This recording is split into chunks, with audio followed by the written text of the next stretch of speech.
ایک ایسی سرزمین جہاں طاقت کی بات چلتی تھی، جہاں کمزوروں کا کوئی سہارا نہیں تھا، جہاں قبائلی دشمنی نسلوں تک چلتی تھی اور بعض لوگ اپنی ہی بیٹیوں کو زندہ دفن کر دیتے تھے، لیکن پھر اسی اندھیرے میں ایک ایسا نور طلوع ہونے والا تھا جس نے پوری دنیا کی تاریخ بدل دینی تھی۔ نور تھا محمد صلی اللہ تعالی علیہ وآلہ وسلم۔ لیکن سوال یہ ہے، نبی کریم صلی اللہ تعالی علیہ وسلم کی ولادت سے پہلے عرب کا معاشرہ آخر کیسا تھا؟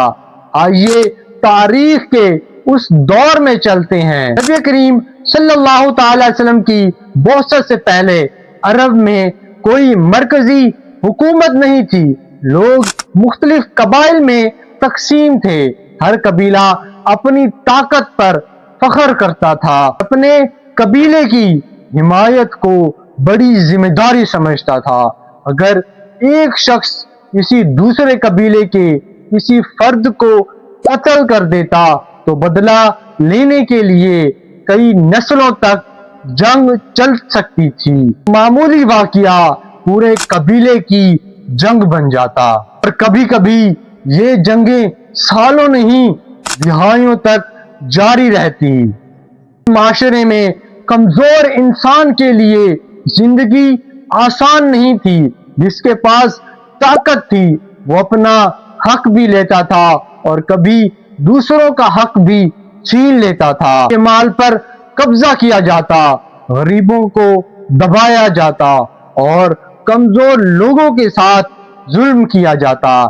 عرب کے لوگ ہر چیز میں برے نہیں تھے، ان کے اندر کچھ اچھی صفات بھی موجود تھی، وہ مہمان نوازی کرتے تھے، بہادری کو پسند کرتے تھے، شاعری میں مہارت رکھتے تھے اور وعدہ نبھانے کو عزت سمجھتے تھے، لیکن ان اچھی صفات کے ساتھ بہت سی غلط رسمیں بھی معاشرے میں پھیل چکی تھی۔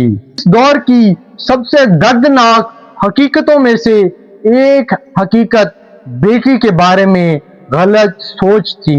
قرآن کریم نے اس زمانے کے ایک منظر کو بیان کیا، ان میں سے کسی کو بیٹی کی پیدائش کی خبر دی جاتی تو ان کا چہرہ غم سے سیاہ پڑ جاتا، کچھ لوگ حالات کی وجہ سے اپنی بیٹیوں کو زندہ دفن کر دیتے۔